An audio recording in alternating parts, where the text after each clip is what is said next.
going to North Street Mission this year.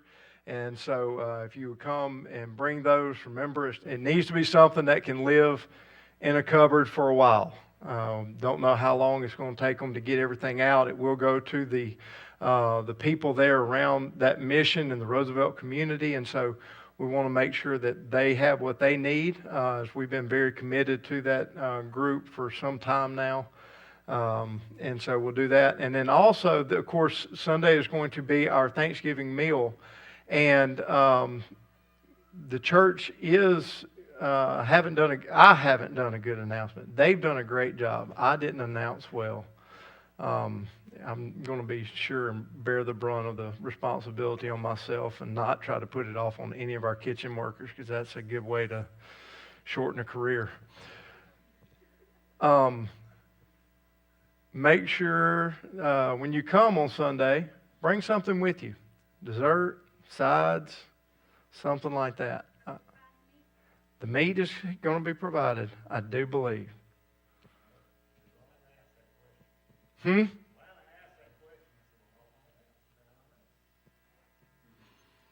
And again, it rests with me, so if I'm wrong, y'all just say, well, Jim lied to us, and you don't complain to those ladies at all. That would be fantastic, Miss Kathy. Let's be 100% certain on that. I mean, now, if somebody just wanted to fry a turkey, get after it. But that is my guilty pleasure in life, is fried turkey. And so, baked and fried chicken. We're going to have healthy and unhealthy. Some that needs a little blessing and some that needs a lot of blessing. All right. Make sure that you do come and bring those desserts, bring those sides, and we'll have a wonderful day of fellowship. We are still going to have our 4:30 Bible study. It's our last week. We're looking at the last of the Baptist and Faith and Message lessons, and so come and be a part of that. Even if you haven't been here, you can come to the last one. That's fine. If you come to the last one, you get to come to the fellowship the next week, and so it's that time of year where we eat and party quite a bit. That's my announcements. So I hope everybody had an opportunity to grab the prayer list on your way in. We will start to go through these. As you're looking over the list, if you were able to get one, I have a few updates to bring out. So first we have Sarah Wilburn. She's with South Jones, and Savannah, maybe you can help me or somebody. She's a teacher at South, and she was hit by a car with the band in Indianapolis. Okay, I'm not certain how that escaped my knowledge, but when it came out, they tried to catch me up, and so I was missing that. But she's needing prayer, and so that she makes a good recovery. But she's doing.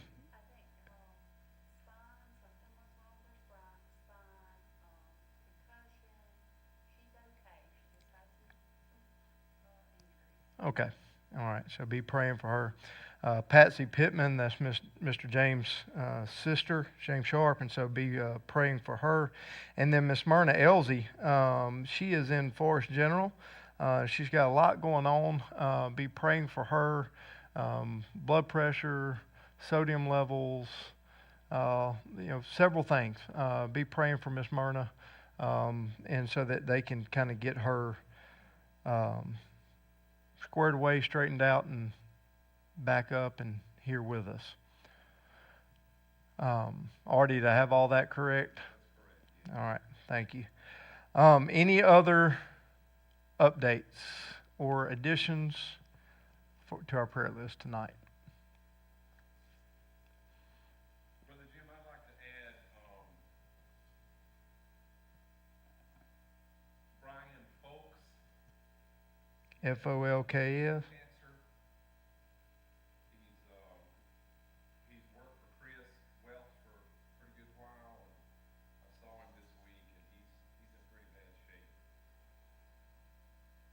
Okay.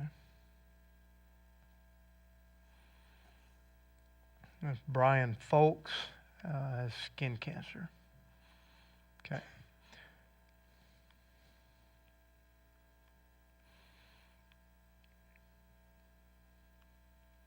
Along those same lines, I guess, y'all be praying for Sarah's dad. He had a good portion of his nose cut away this week due to skin cancer, and it was one of those that when they quick trip to the dermatologist because of just a little issue going on, and they look at it and go, that's definitely cancer, we need to get it right now. They biopsy it and say that's really bad cancer. We're going to keep cutting until we get all of it, and next thing you know is it was bad. I told him not to be smart with me or I'd thump him on the nose. He had it coming. Don't feel sorry for him.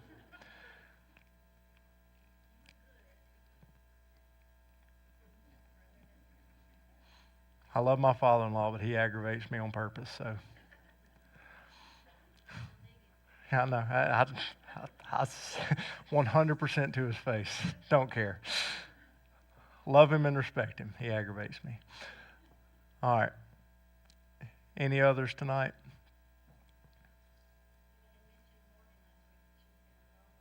Mm-hmm. Doing good. Good.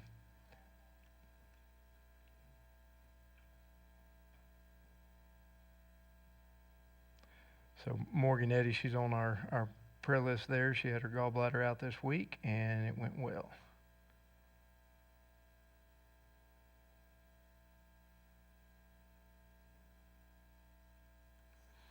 Okay.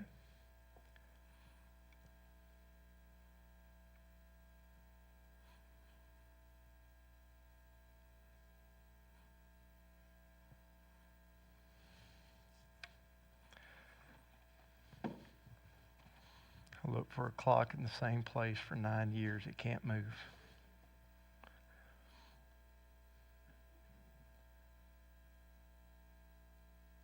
All right. Do we have any volunteers to pray tonight?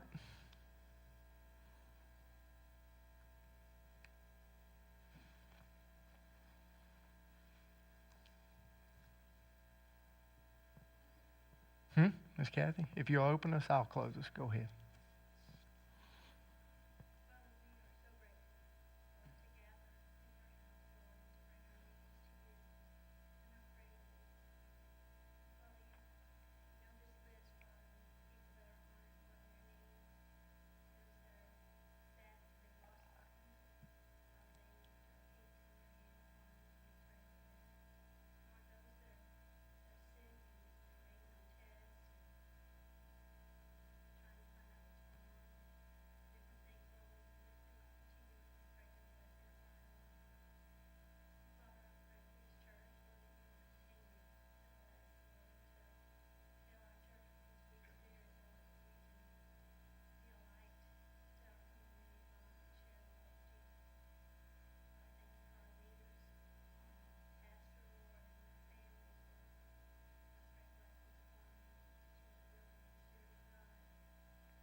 Lord, thank you for the opportunity to come together in this place. I pray that tonight as we open up your word, you would speak to us.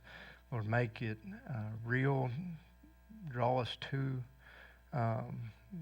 your message of love that you've passed down through the ages to us. I pray that, Lord, even tonight as we study it, it becomes just ignite a desire within us to know you more, to study it more. And so, Father, I thank you for your word, and I thank you that we get an opportunity to openly come and to study without fear of persecution or hindrance. And so, God, let us never take that for granted. Lord, we do ask you to move in the lives and situations of every person on this list. God, I pray that you would be with doctors and nurses as they make difficult decisions. We thank you for successful surgeries this week. We thank you for completed regimens for different cancers and procedures, Father. For this young lady, I pray that was hit. I pray that you be with her as her body heals. God, as we just lift up Miss Myrna to you during this time, that you be with her, that you would help her body to regulate and kind of allow everything to get back in order. Lord, that her health will be restored. Lord, I thank you for this church, this body of believers. I thank you for the blessings that you continue to pour out here. God, I pray that you would keep us from the attacks of the enemy. Lord, protect us from, Lord, any type of serious disagreement, from any type of division. Lord, allow us to remain unified in you. Lord, I love you, and I thank you so much for what you're doing here, and I thank you so much for the gift of your Son. We ask all this in his name. Amen. All right. Tonight, we're back in 2 Samuel.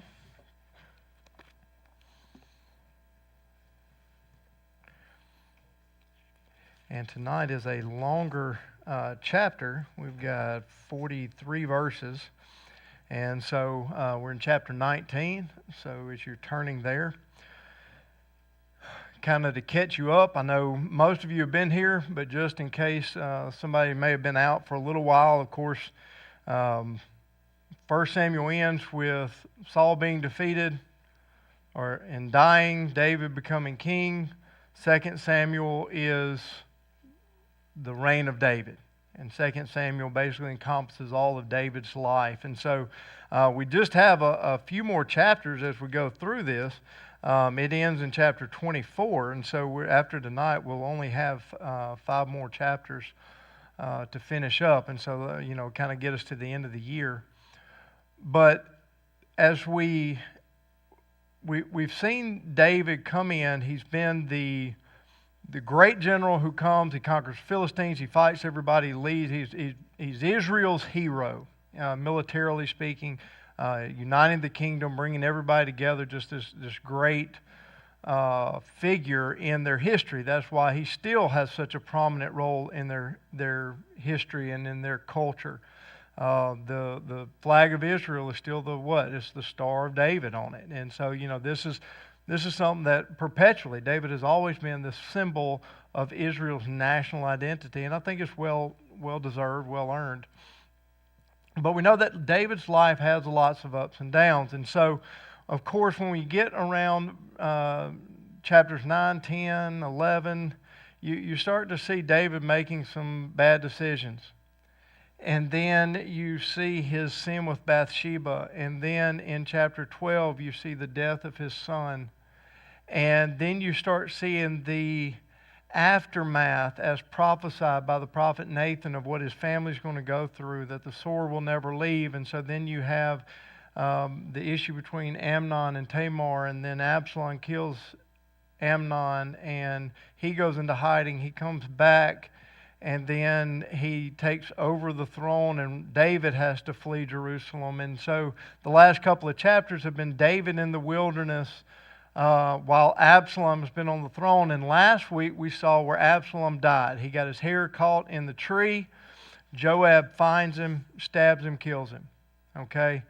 The people come and tell David, and what does David do? He goes up into the gate, he goes above the gates, and he mourns and weeps for Absalom. And that's kind of where it cuts off. In fact, the very last verse of chapter 18 says, the king was deeply moved and went up to the chamber over the gate and wept. And thus he said as he walked, O my son Absalom, my son Absalom, would I had died instead of you, O Absalom, my son, my son. So you see him almost crying out, mourning, weeping over the death of his son. And we talked about a little bit last week that some of this is understandable. From the perspective of a father, if I know that my family was having to deal with my sins, the results of my sins, okay? And I'm going to speak in a hypothetical because some of this may hit a little close to home for some of you, and if it does, I promise you it's not intentional, but you should be able to kind of understand. We have all made mistakes in our lives. I hope that none of your mistakes were anything very serious, but some of us have made mistakes that kind of walk with us through life for a while. And sometimes our children and our spouses and our parents and our siblings, they might get wrapped up in the consequences of our sins. They can get painted with the same brush that we put the paint on. It's our paint, but they're the ones getting painted with it. And so that's kind of, if you understand that perspective, you can see that from David's point of view, all of this is a result of his sin with Bathsheba. It's what Nathan told him. And so now he's got 2 sons that are dead, 3 if you count the infant that died as a result of their sin. And his daughter was assaulted. It's a horrible situation. And so he is just mourning and weeping in this time. And so part of us wants to step back and go, David, he's your enemy, which is exactly the message Joab's about to give him. But if we're honest and we're just trying to be fair with David, I think we would all be grieved to some extent.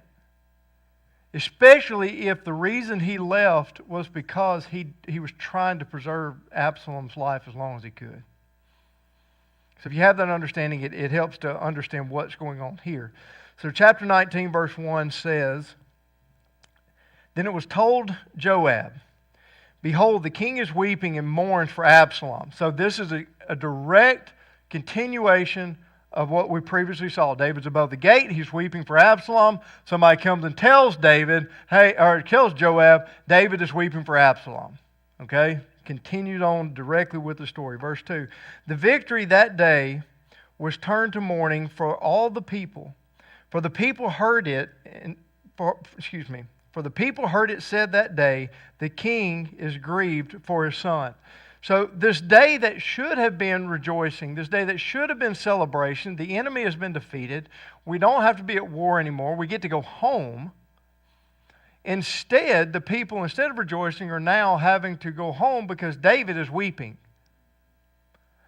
The king that they fought for is now weeping over the death of his son.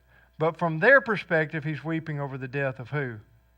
The enemy, the usurper. Verse 3. So the people went by stealth into the city that day as people who are humiliated steal away when they flee in battle. So how is their face? What is their feelings? They are shameful. They're filled with shame in this moment. We talked about the shame culture that is a little difficult for us if we don't have it in the Western societies. It's very much a real thing in Eastern societies that shame is not good. It's something that they avoid at all costs. Verse 4, the king covered his face and cried out with a loud voice, O my son Absalom, O Absalom, my son, my son. So again, the same thing he's saying back up at verse 33 of chapter 18. Verse 5, then Joab came into the house to the king and said, Today you have covered with shame the faces of all your servants, who today have saved your life and the lives of your sons and daughters, the lives of your wives, and the lives of your concubines, by loving those who hate you and by hating those who love you. For you have shown today that princes and servants are nothing to you. For I know this day that if Absalom were alive and all of us were dead today, then you would be pleased. Now, you think about accusations, you think about charges and what you could say to somebody in this moment, and I doubt many of us could come up with a strong enough charge against a personal character than what Joab is throwing out right here to David. Said, King David, and you remember Joab's been with him the whole time. Joab's always been by his side. Joab's his nephew. We looked at that last week. It'll come back up again today, who he is and some of that family lineage. Joab's his nephew. He's the son of David's sister. And he said, the people who have been fighting for you for years, who have been faithful, come across the river with you, fled with you, we could have just stayed and swore allegiance to Absalom, but we didn't. We stayed with you. And all those people who went out into battle, fought for you, some of which died, those are the ones you're putting to shame now as you mourn for Absalom instead of rejoicing at our victory. And so, and he goes so far as to say, you would be happier if Absalom were here and we all were dead. And Joab, of course, throws himself in the mix because as the leader of the army, he was out in the field with them. And so, this is something that as a military leader, my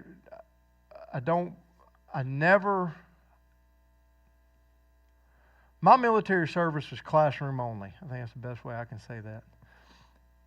I went to the Naval Academy, I wore a uniform, I PT'd, and I went to class. I went to sea for 4 weeks. Total. That was enough boat riding. It was my intention to go to the Marine Corps. I found out that probably wasn't going to happen. They said, you're going to be, we called it SWO, Surface Warfare Officer. That's too big to be a sub guy. And floating on a boat was not my idea of a good time. So I told Uncle Sam, thank you, and I was done. All that to say, so there's a point for me telling you that. When I talk about military things, understand it is all in my head from classroom and training experience. I've never led anybody in the field, okay? But military theory, leadership, that sort of thing, had a lot of training in that. When you think about a military leader and the way that you are taught to lead, one of the greatest sins you can commit is to create dishonor. Why is it so terrible to leave a fallen soldier in the field? We all know you don't leave people behind in the field. Why? Why is that so bad? Because it's dishonoring the sacrifice. It is this idea of dishonor that you do not create or do anything that causes dishonor on those you are leading. And this is not new. It is not exclusive to the United States. This is a long military tradition, even back to this day. David, as the ultimate leader of the army, the same way our president is the commander-in-chief, kings are over armies. David's the king. He's over the army. But he was also a military leader throughout all of his tenure. So for Joab to come to him, his top general, and said, listen, king, what you have done here is to create the ultimate amount of dishonor to your soldiers because you would rather they all be dead and your son be alive. It was the strongest charge that Joab could have brought in that moment against a military man. And so he is trying to really hammer home this point to David. So then he gives David a command. He tells him what to do. And you imagine this is one of those situations where the person is just sobbing uncontrollably. They're hysterical. And so what happens? You walk up and do what? You slap them. Snap them out of it. Verse 7. Now therefore arise. Go out and speak kindly to your servants. For I swear by the Lord, if you do not go out, surely not a man will pass the night with you, and this will be worse for you than all the evil that has come upon you from your youth until now. Now think about that statement. Why is David so upset? His son died, but why does that upset him so severely? It's because he sees it as his own fault. And so this evil that has befallen him, the death of his son, is there because of his sin. And what Joab says in this moment is that I swear to you, if you don't go down there, if you don't right this wrong that you have created with your servants who have been faithfully following you in the wilderness and now have gone into battle to deliver you from the hand of your enemy, if you don't go down there and address them, not a single one of them will last with you through the night. We know that that's already happening because they're already slipping away, going back into the city. They're leaving the camp. And it will be a greater evil than all the evils of your entire life. It will cause you greater harm than everything put together. And so again, Joab, as he is approaching and speaking to his king, is speaking some of the greatest truth that you'll find anywhere in Scripture. You know, in modern culture, people get really upset, and what do they say? They like to go speak truth to power. Y'all ever heard that? It's kind of a catchphrase now. These people really like to protest things. They'll scream about it real loud in your face sometimes. This is speaking truth to power. Joab's the leader of the army. The only person that can put him to death is David. And he's in David's face. And he's calling David on the carpet. And so what happens? Verse 8. So the king arose and sat in the gate. Joab called him on the carpet. David responded. When they told all the people, saying, Behold, the king is sitting in the gate, then all the people came before the king. Now Israel had fled each to his tent. All the people were quarreling throughout all the tribes of Israel, saying, The king delivered us from the hand of our enemies and saved us from the hand of the Philistines, but now he has fled out of the land from Absalom. However, Absalom, whom we anointed over us, has died in battle. Now then, why are you silent about bringing the king back? Then King David sent to Zadok and Abiathar the priests, saying, Speak to the elders of Judah, saying, Why are you the last to bring back the king to his house, since the word of all Israel has come to the king, even to his house? You are my brothers. You are bone of my bone. You are my bone and my flesh. Why then should you be the last to bring back the king? So the people see David come down. And they are encouraged. And then they began to quarrel. So as you can imagine, people are out. They were originally kind of hiding and fleeing and scurrying, shamed. Then he comes out. Then they come back out. And then naturally there's some quarreling that starts. Because what we'll see is there's this accusation of who was truly with the king. That's the quarreling that's beginning here. Who was truly on David's side and who was not? So David sends for the two priests, Zadok and Abiathar, in verse 11. And he asks them to speak to the elders of Judah. Now, why? Again, you just have to think about this. This is something that's fairly plain, but just I don't want you to miss it. Where did David flee from? Jerusalem. Where is Jerusalem? It's in the land of which tribe? It's in the land of Judah. Benjamin's right there beside it. But that's where it is. And so you've got David from the tribe of Judah, fleeing from his own people, out of his own territory. He crosses the Jordan River, leaving the nation. And now Absalom is gone after him. Absalom has been killed. And so David sends to the priest. Now remember, Zadok and Abiathar, they wanted to come with David. That's why that, kind of keeping up with this as a story is important. They are on David's side, but they've been in Jerusalem as spies for David. And so he sends for them and says, listen, I need you to go back to the elders of the tribe of Judah and say, why are y'all not calling me home? Why are you not here escorting me back in? I am your king. I am your people. Why are you not doing that? And then it goes one step further in verse 13. Say to Amasa, are you not my bone and my flesh? May God do so to me and more also if you will not be commander of the army before me continually in place of Joab. Who is Amasa? When you look over at chapter 17, verse 25, we get to see who Amasa is. Amasa is who Absalom set over the army in place of Joab.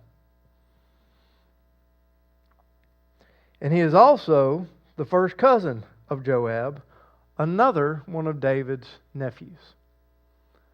David had two sisters that are named, Abigail and Zeruiah. And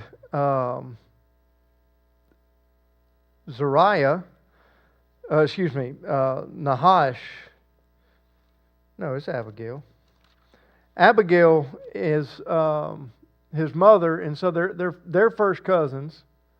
David's their uncle. And so David calls out to him and says very clearly, may the Lord God do so to me, and more also for you, if you are not commander of the army before me continually in place of Joab.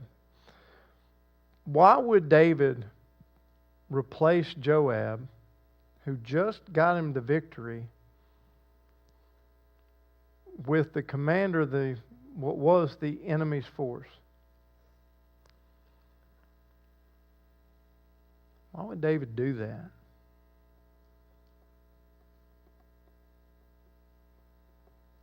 At this point, reading through it, what we have is no explanation. Now, we're not going to jump ahead anywhere, but right now, reading through it chronologically, we don't know why David is doing this. But what has Joab just done? He just killed Absalom. Now Joab and his brothers, they've been aggressive through the years. They've killed Saul's leader. After the death of Saul, they've always kind of run roughshod and done what they want.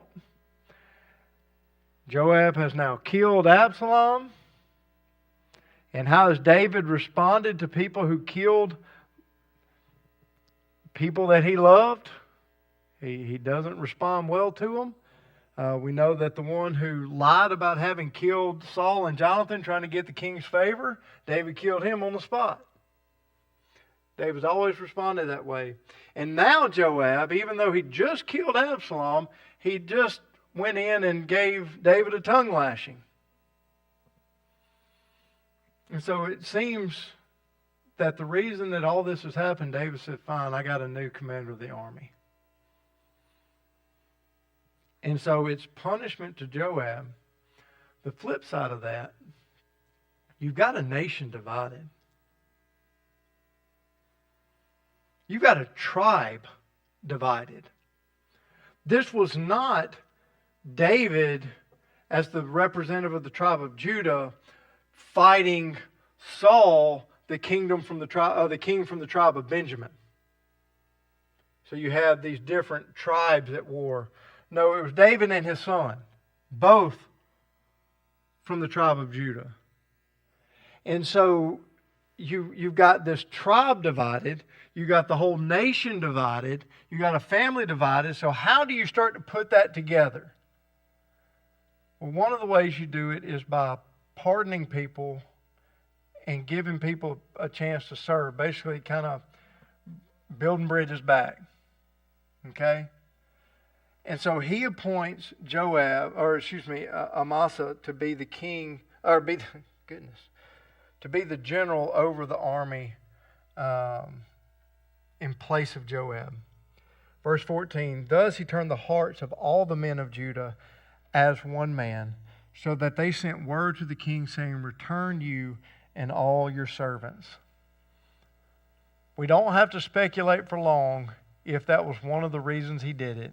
It says so directly that in so doing, when he did this, he turned the hearts of the people back as one, in unison. Basically, they were united again. That's what it's saying. They were brought back together. The division's gone. And they invited him home. Verse 15, the king then returned and came as far as the Jordan. And Judah came to Gilgal in order to go to meet the king, to bring the king across the Jordan. Then Shimei, the son of Gera, the Benjaminite, who was from Bahurim, hurried and came down with the men of Judah to meet King David. There were 1,000 men of Benjamin with him, with Ziba, the servant of the house of Saul, and his 15 sons, and his 20 servants with him, and they rushed to the Jordan before the king. Then they kept crossing the ford to bring over the king's household, and to do what was good in his sight. And Shimei, the son of Gera, fell down before the king as he was about to cross the Jordan.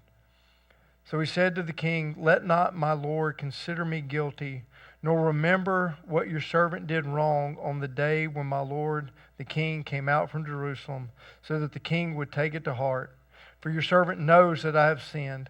Therefore, behold, I have come today, the first of all the houses of Joseph, to go down to meet my lord the king. But Abishai, the son of Zeruiah, said, should not Shimei be put to death for this, because he cursed the Lord's anointed? David then said, what have I to do with you, O sons of Zeruiah, that you should this day be an adversary to me? Should any man be put to death in Israel? For do I not know that I am king over Israel today? The king said to Shimei, you shall not die. Thus the king swore to him. Shimei, going back up to verse 16, the son of Gera, the Benjaminite, he flies down to David, to the Jordan. David has come, the people of Judah have invited him back. He comes back to the Jordan the same way it was symbolic when he crossed the Jordan, leaving Israel. As the king is now in exile, he's left the country. He's basically given up at that point. When he comes back in and he crosses the Jordan, every time the people of Israel cross the Jordan is significant. You think about going back all the way to Joshua and Caleb when they're coming into the promised land after the death of Moses. When they cross the Jordan, what do? They build an Ebenezer. They mark it. It's significant because they're going in to possess the land. And so when David leaves Israel, when he leaves and crosses Jordan and leaving, that is significant. When he comes back in, it's significant. So he's come back and he's at the Jordan. And he's waiting on the people. They're rushing down to him. All the people are coming down to help him. And it says they're taking his household across. They're taking his goods across. They're making this huge fanfare of getting David and the people back across the Jordan River to come back in as king of Israel. And so then this guy, Shimei, comes down, the Benjamite. And as he is there, he falls down before David and asks to not be, basically don't let his actions, don't let his treasonous behavior, he had cursed David, don't let his treasonous behavior cost him his life. Please forgive me. I am the first one of the sons of Joseph to come out. I am out here pleading for your mercies, the first one. I know that there are a lot of people who are guilty. You know there's a lot of people who are guilty. There's a lot of people who abandoned you. I am the first one, and I'll lay down humbly asking for your forgiveness. And then you have Abishai. Now, who is Abishai?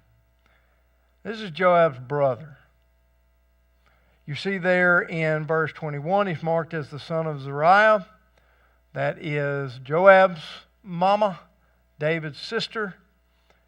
And Abishai says, listen, he needs to be put to death.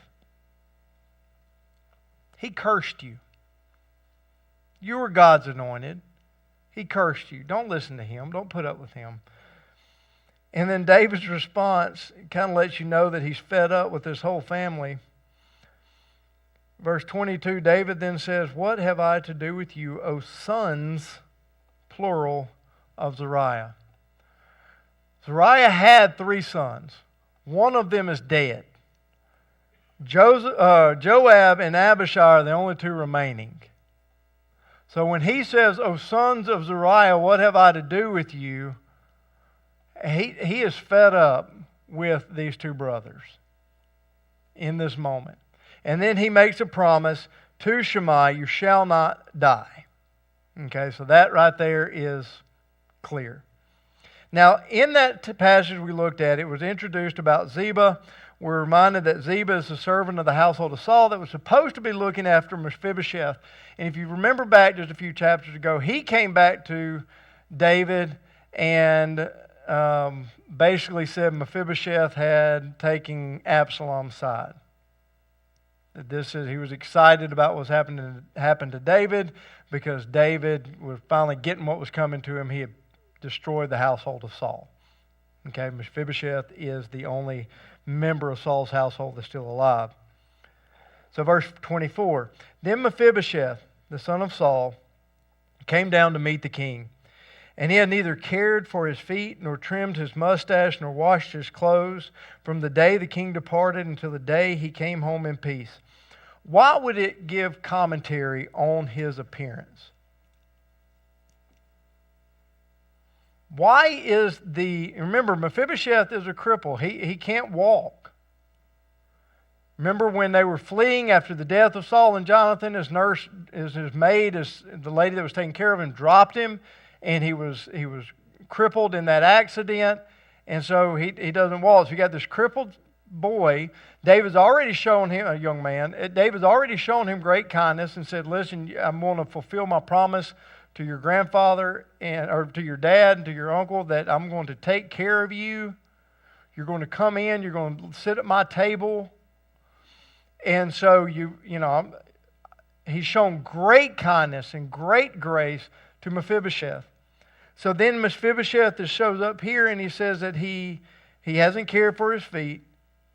He hasn't trimmed his mustache. He hasn't washed his clothes from the time that David left Jerusalem. Why is that in here? Why is that pertinent at all?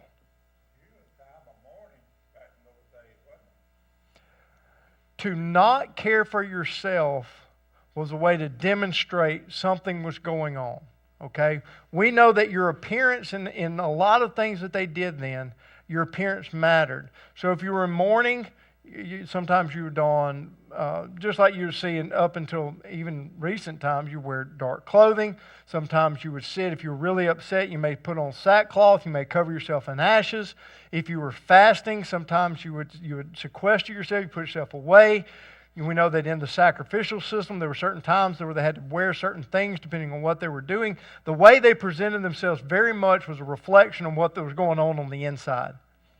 And so this Mephibosheth, for him to not care for himself and for it to be evident that it hasn't happened from the time that David left was a clear indication that the charges that Ziba had brought against him were not true. That Mephibosheth was in mourning over David's departure. And so that's how he's presented himself. Verse 25. It was when he came from Jerusalem to meet the king that the king said to him, why did you not go with me, Mephibosheth? David wants to know. Ziba came, and Ziba said that Mephibosheth wouldn't come. And so David just asked him. It's a great example of leadership here. If you have a question, you can get you can get leadership from the Bible. If you want to know about something, don't just take somebody's word for it. Go to them directly and ask them. Mephibosheth, why didn't you come? Verse 26, so he answered, O my lord the king, my servant deceived me. For your servant said, I will saddle a donkey for myself, that I may ride and go on it and go with the king, because your servant is lame. Moreover, he has slandered your servant to my lord the king, but my lord the king is like an angel of God. Therefore, do what is good in your sight.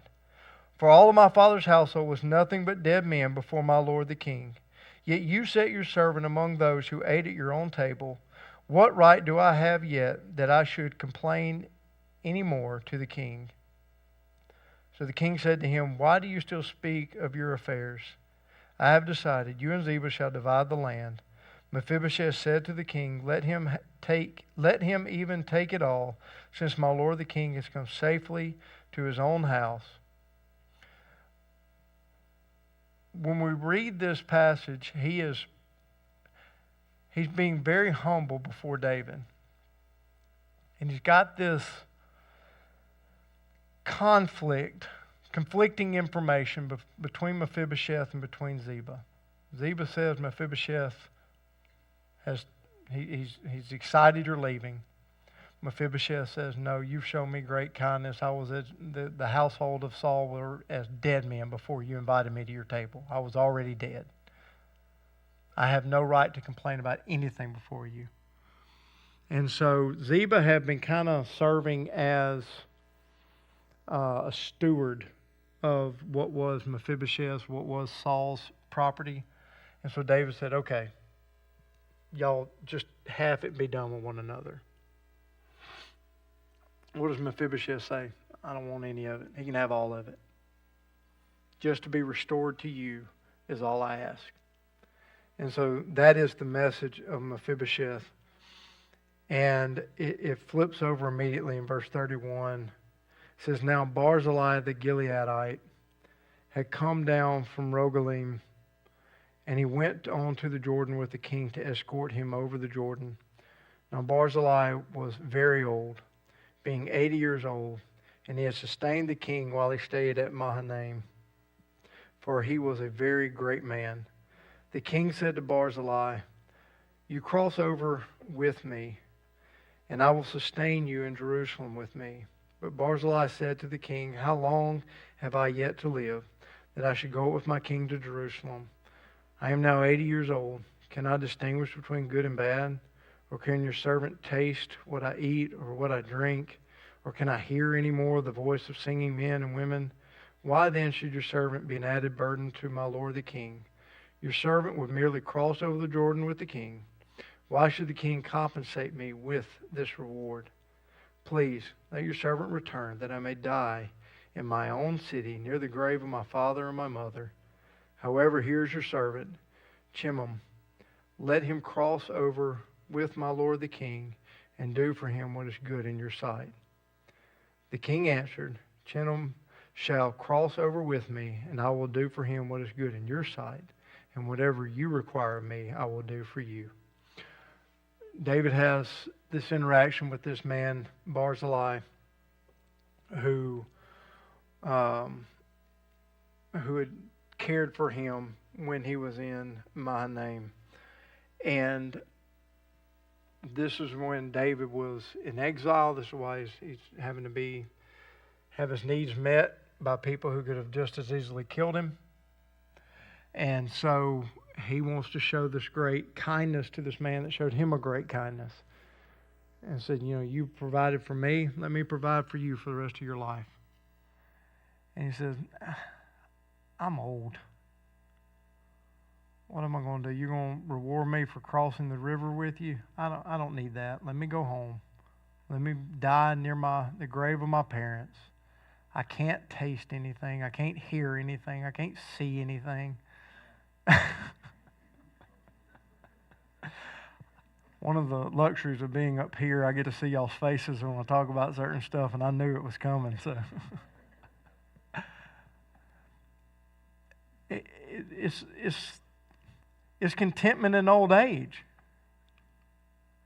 Here's this man in his 80s that even the temptation of being taken care of by the king, it's no concern for him. "King, you got nothing I need.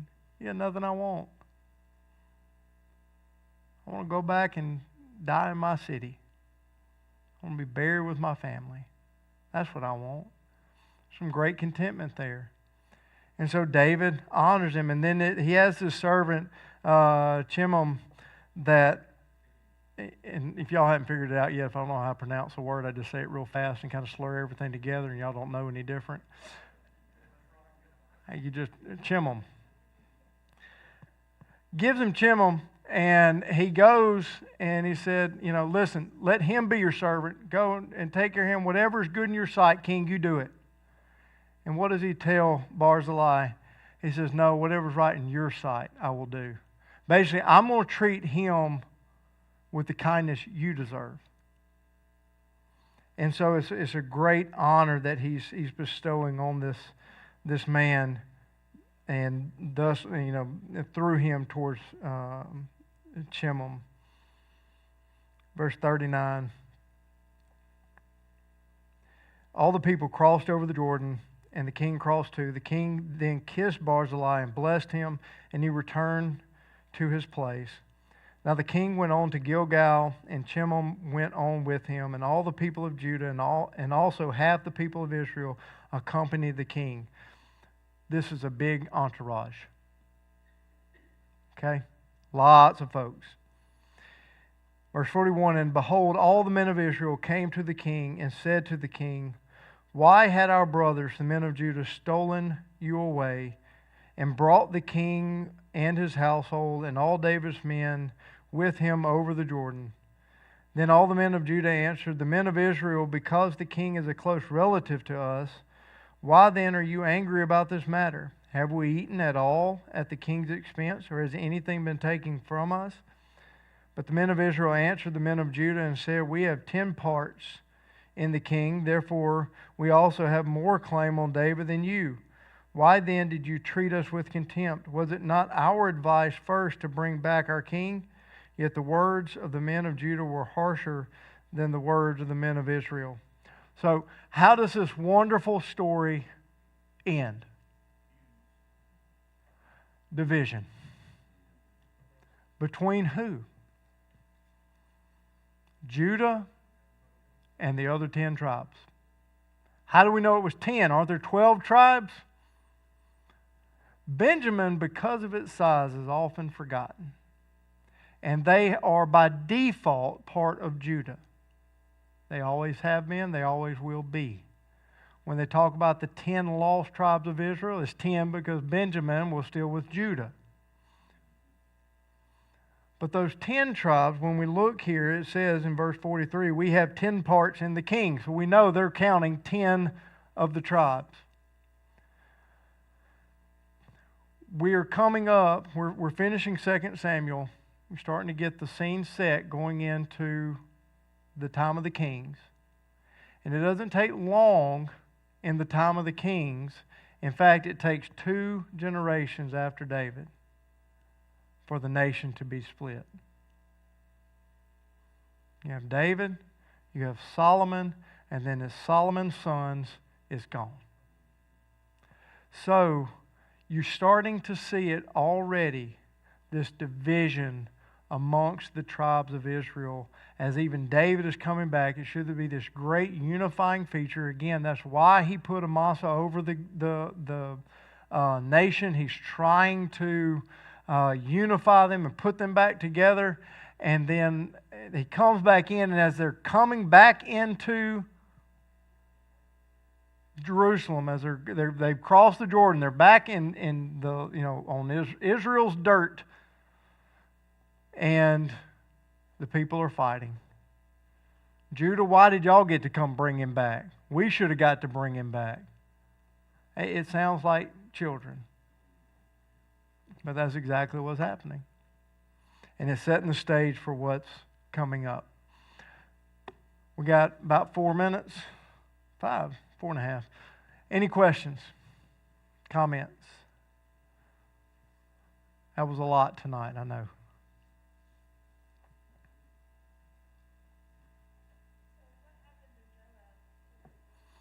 He still shows up a little bit, but it's not much. I can't give away the story, Amanda.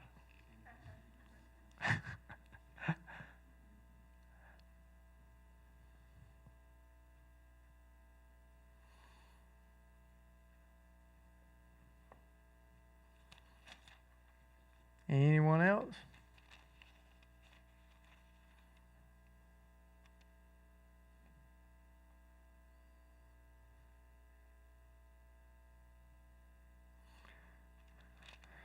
Amanda, I'll go ahead and take a look over in chapter 20 at verse 10. It's not like I have to leave you. I won't have to leave you wondering for too long. We'll find out next week. Not next week. Don't y'all come in here next week.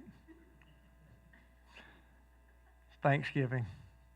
Go home, be with family. It's Wednesday night.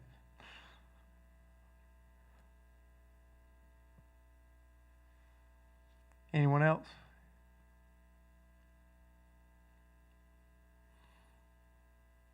All right. Well, then let's pray and we'll be dismissed.